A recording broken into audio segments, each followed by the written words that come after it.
बिस्मिल्लाहिर्रहमानिर्रहीम। शुरू अल्लाह के बरकत नाम से जो बड़ा मेहरबान निहायत रहम करने वाला है।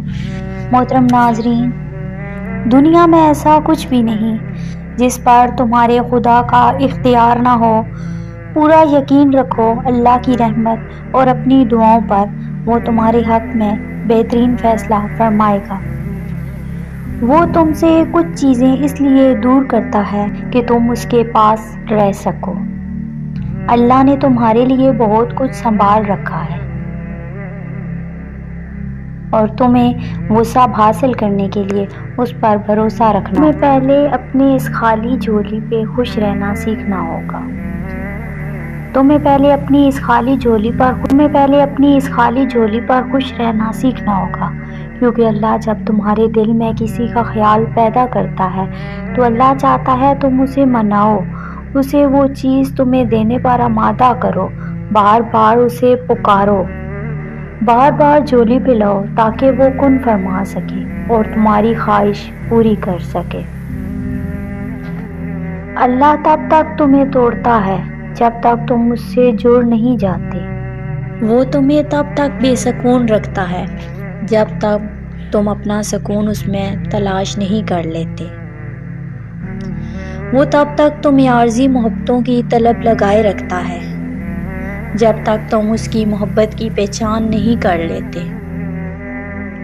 अल्लाह तो कहता है तुम यकीन की डोरी से बांध जाओ, इतना यकीन कि उसके कुन के इंतज़ार में उससे कबूलियत की उम्मीद रखने लग जाओ और नामुमकिन चीज़ों में भी मुझसे ढूंढने लग जाओ। जो तुम चाहो वो हर बार मिल जाए तो जिंदगी और ख्वाब में फ़र्क क्या रह जाएगा। तुम्हारा बार बार उस चीज़ को मांगना इस बात की दलील है कि वो तुम्हें मिलने वाली है। जो तेरा नसीब है वो तुम्हें ज़रूर मिलेगा, चाहे तो पहाड़ों के दरमियान में क्यों ना हो। तुम्हारा नसीब नहीं, वो तुम्हें कभी भी नहीं मिलेगा, चाहे वो तुम्हारे दो होंठों के दरमियान ही क्यों ना हो।